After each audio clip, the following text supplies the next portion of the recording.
It's Saturday, August 16th. Recorded live from the English Mm. Valley's History Center, we have Jackie Herringer McDermott. Hello. This diary was written by my great great aunt, Mary Elizabeth Claypool Wade, who was known as Libby Wade.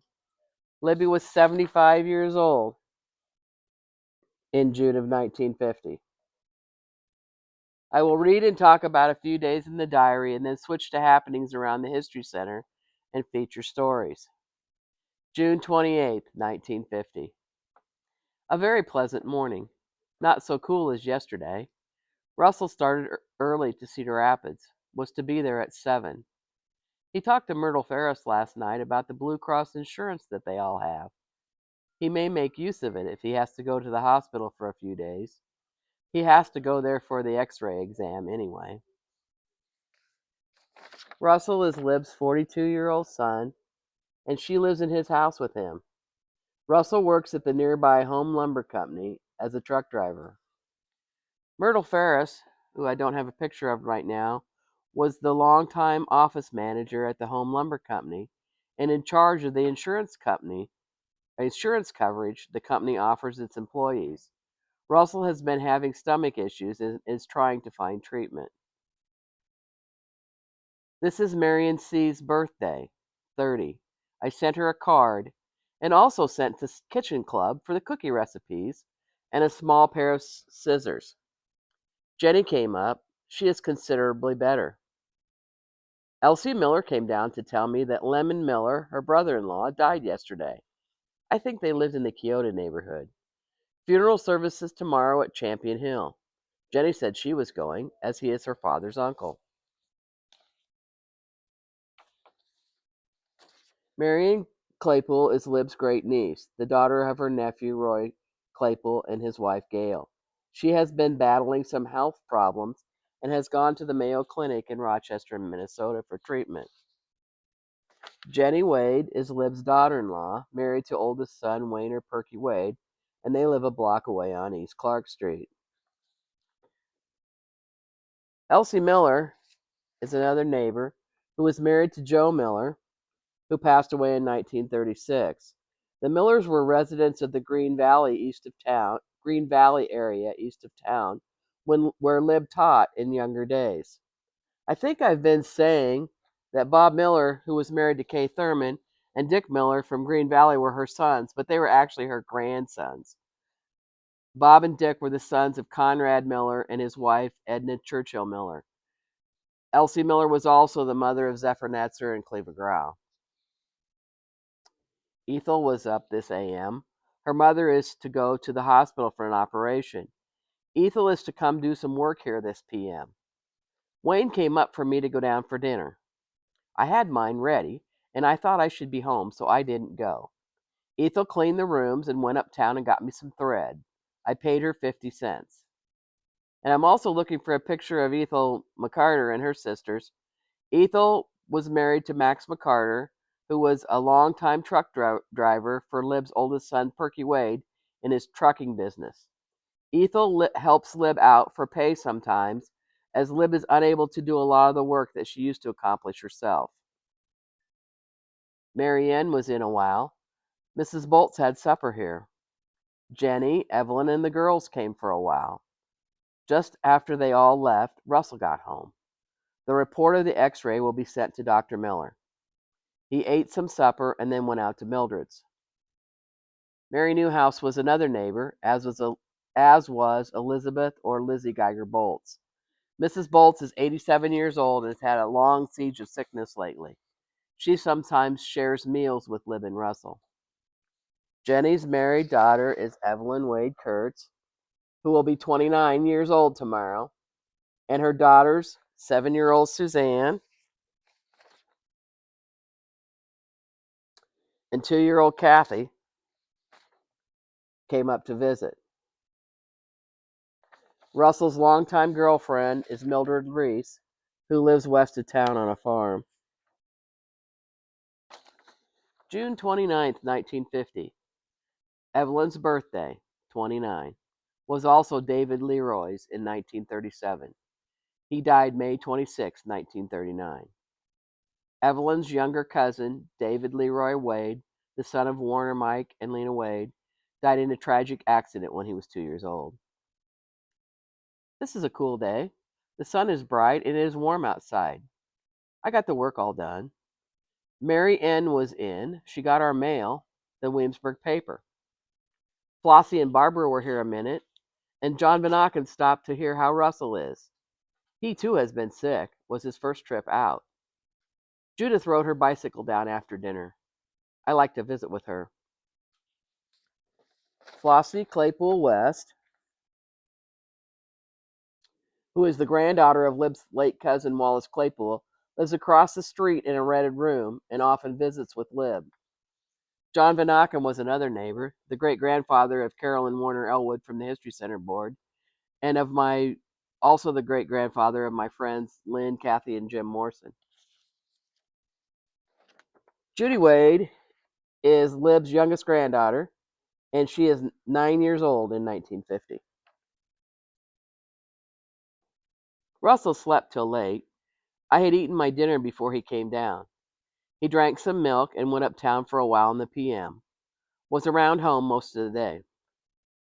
Harold and Melva and Barbara were here a while in the evening. Karen was with them. They were going to the ball game at the park. North English and Belle Plaine were playing. Lib's young married grandson, Harold or Stub Wade, and he's right here in this picture. He's married to Melva, and they have a little girl named Barbara, who is a year and a half old. Here's a picture of Barbara in later years.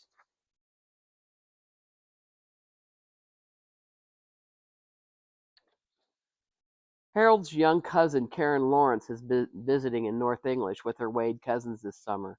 All of them were headed to the high school ball game down at the park, which is the same city park east of Casey's today.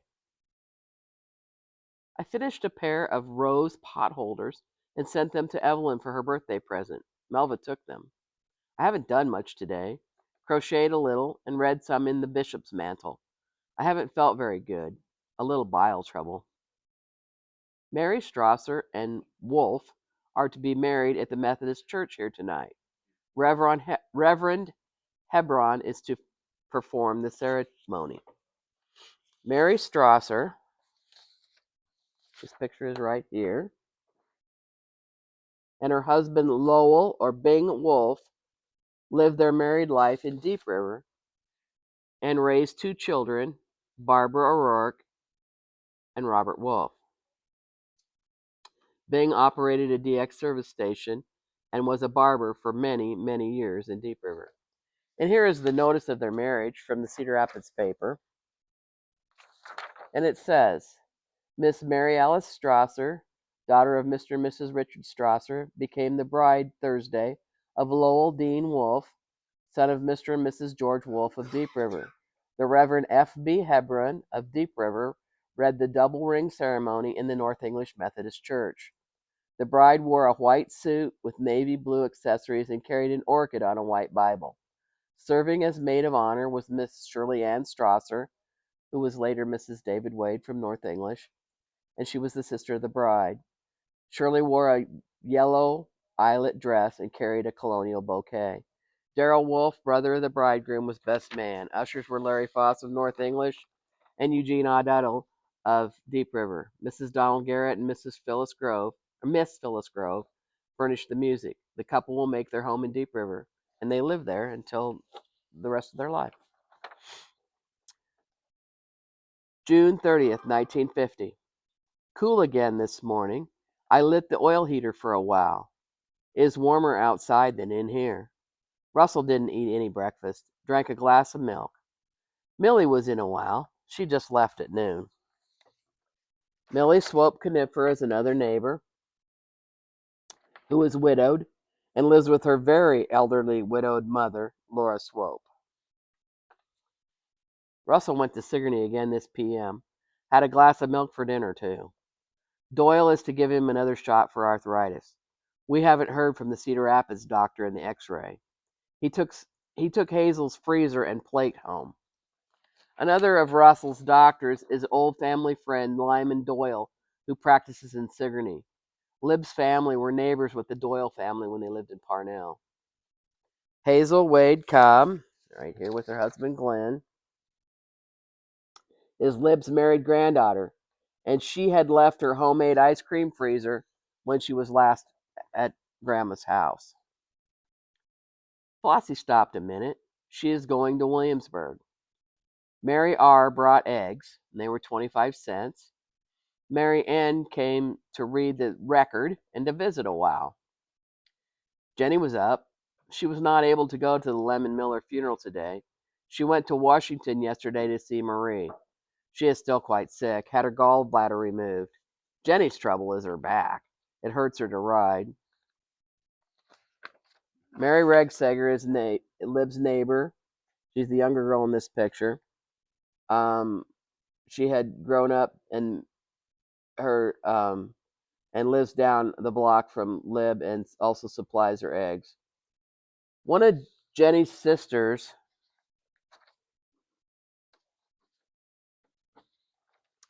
is Della Marie Butterbaugh Bringman, or Marie Bringman from Wellman. That's where Jenny's originally from also. Marie Bringman was the mother of the following children that I knew: Ruth Herr from Sigourney, and Bill Bringman and Josh Bringman from Kinross, among others. Mrs. Bolts brought us a mess of turnips. They will taste good. Bruce brought Russell's check, $81.61. Minnie Z was here in the evening. She got her sink today that should have come in April. Russell mowed part of the yard after supper. Bruce Warner, who's right here with his wife Georgia, is Russell's boss at the Home Lumber Company. Minnie Zilmer lives across the street in the third house. Excuse me. I need a drink. We're going to start this over after I take a drink.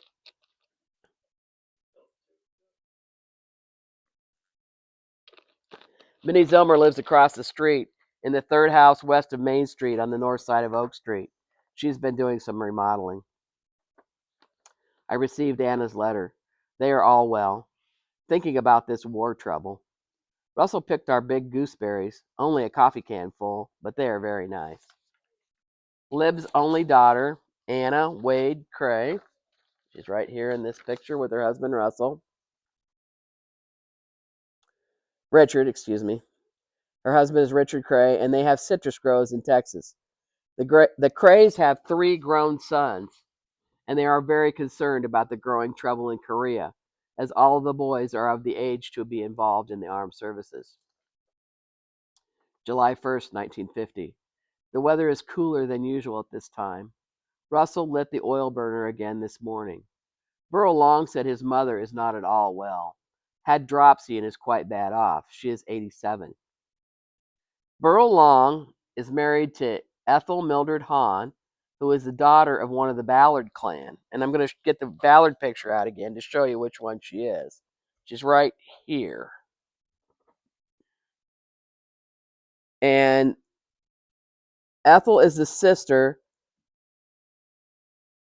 Okay, the mother's name is Edith Ethel Ballard Hahn. And her daughter Ethel is married to Burl Long. Ethel's a sister to Lillian Kolosik and to Arnie Hahn from this area. Burl's mother that he's telling Lib about is Mrs. Josephine Long. She has dropsy, and that's what we call edema or fluid buildup these days. I cooked gooseberries, peas, and turnips, and one little fish. Russell ate a little oatmeal and drank some milk. He is not much better yet today. He sleeps a good share of the time. Weakness, I guess. Lena was here a while. They are all about as usual. None as well as they should be. Jenny was up this p.m. She looks a lot better than she did yesterday. She hasn't heard from Dolores, but expects them any time.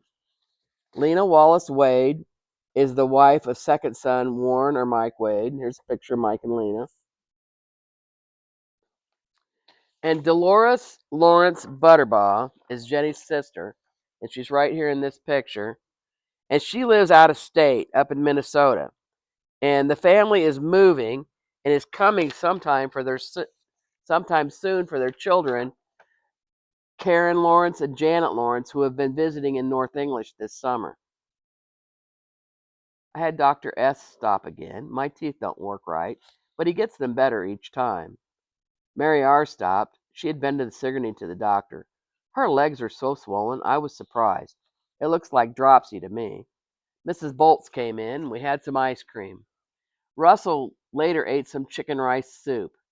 It looks rainy this evening. Dr. A.C. Schulenthaler is a neighbor, and he stops to see Lib as he walks to his dentist office uptown and often takes her dentures to his office to work on them. Lee Carter came home with Russell from uptown this evening. He is working at Hester's Produce. He told us about his service in the Marines.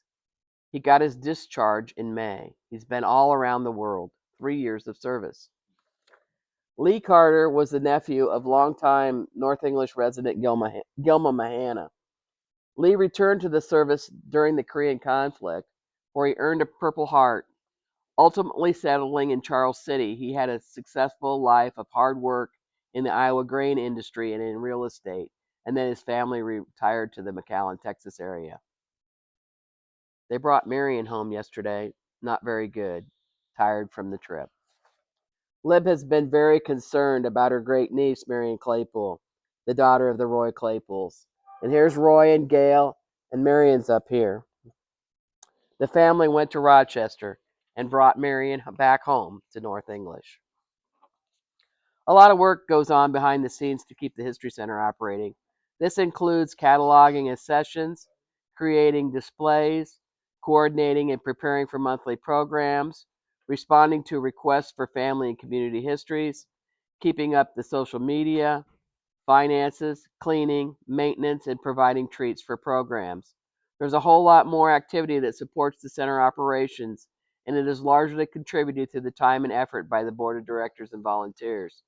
The History Center board is composed of Dave Jackson, president, Scott Romine, vice president, Bonnie Romine, secretary, Don Banning, treasurers, and directors are Carolyn Elwood, Shelley Gerard, Alan Ackerman, and Dan Best. Please send donations to the English Valley's History Center, P.O. Box 70, North English, Iowa 52316. This is a reminder that the next alumni luncheon group will meet at 11:30 a.m. at the Main Street Pub and Grub in North English on August 25th. Please contact Linda Holden Carter or Alice Stramer for reservations. The next program at the English Valley's History Center will be on Sunday, August 31st at 2 p.m. Levi Lyle from Kyoto will be giving the program on alternatives in agriculture. And I think that sounds really interesting. I was kind of sick last Saturday when I did my story on Noah Miller, and I forgot the last page of the story. So here it is. Here's the picture of Noah with his friends. In this photo, the founders of the Rotary Club pause for a photo before enjoying a meal together. From left to right, we see Homer Kirkpatrick, Truman Foss, Noah Miller, Dr. Lawrence Miller, or Old Doc, Liesl Miller, Liesl Greenlee, Hugh Downing, and Leonard or Curly Kirkpatrick. In Noah's obituary, Carl Hogendorn wrote, Noah Miller was a wonderful booster for his old hometown North English and was a real information library on earlier days around North English and its citizens. Since his retirement, Noah was sort of a goodwill man in the business district, sweeping sidewalks, and lowering and raising awnings on business places. He charged nothing for these services, saying he had to do something to keep busy. My brother Lou remembered the restaurant gave him free coffee for working outside the businesses each morning. Other stories about Noah Miller. My friend Helen Kirkpatrick Schwietert from Colesburg, Iowa and Lake Placid, Florida, remembers when Noah Miller walked uptown to hang out all day on the benches. Noah lived in the west end of town with his niece Elva Nyman and her family, which included Jan Nyman, who was a few years older than me. Noah Miller traveled up West Clark Street, past where the Kirkpatrick and Stroman children lived, and he always carried sticks of chum gum to share with the little children. Sue Ellen Wilkerson Seavey also remembered Uncle Noe with the sticks of gum for the children. Today's feature story is on Bob Hervey. Robert E. Hervey, age 92 of Webster, died February 19, 2021, at his home near South English. He graduated from South English High School in 1945 and started driving a school bus in 1949. Robert also farmed and did some other trucking jobs, but mostly he drove school bus for English Valleys for many, many years. He especially enjoyed running the pep bus and taking girls' basketball and softball teams to games, which explains why he was my favorite bus driver. Even though I lived in town, I was on that pep bus every time I was allowed to go to games. Some of the things I remember about Bob was that Bob Hervey was always in a good mood, and he let us play our own kind of music, which in our case was compact discs by popular groups such as Tommy James and the Shondells, which I would guess we probably wore out. His niece, Connie Brubaker Scanlon, donated these pictures to the English Valleys History Center in honor of Bob's life. Here's a picture of Bob and his brother Don Hervey and their sister Bernice Hervey Brubaker. And here's a picture of Bob and Donnie Hervey with with an old car. Bob really liked his cars, especially Monte Carlos. And here's a cute picture that includes his little niece Connie Brubaker and little nephew Ronnie Brubaker. And here is a super old bus driving picture of Bob. And also in this picture are Bernice Graham and Barbara and John Graham.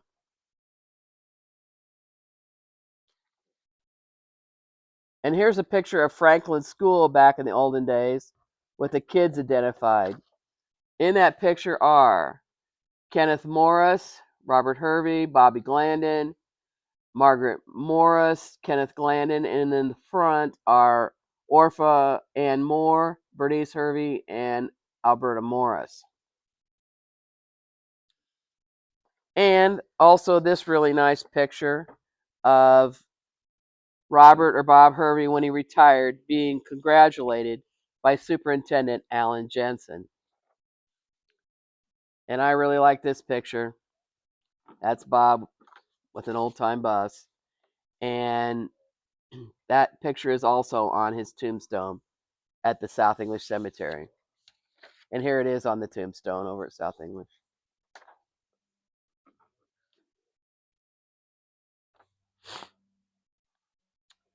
Correspondence. Scott Romine said, "Thank you for another fine, fun program, Jackie. I appreciate your mention of the Everyone at EV book. It has sold well with only 2 copies remaining, and I think that we are ordering more in the future. Those are $45, and if anyone's interested, please contact Scott. As for the class composite display, we are approaching our goal as book sales and donations come in. Thank you again." Mark Claypool from Sigourney said, "Jackie, each week your excellent way of telling the town's stories and history just amazes me of days gone by." Vicki Orndorff Johnson said, "Thank you for today's broadcast. Above and beyond. I second Alice Dramer's comments. Another commenter mentioned gleanings. It's a perfect description." Louise Ballard Davis from Marengo said, "Fantastic job you're doing keeping everyone informed about years gone by and families we grew up with. Brings back lots of memories and fun times. Always looking forward to the next broadcast. We are also interested in learning about historical English Valleys items that you might wish to donate to the History Center. Please contact Dave Jackson, Scott Romine, or any board member to donate." We'll see you next week. And that's a wrap. Nice job, Jackie.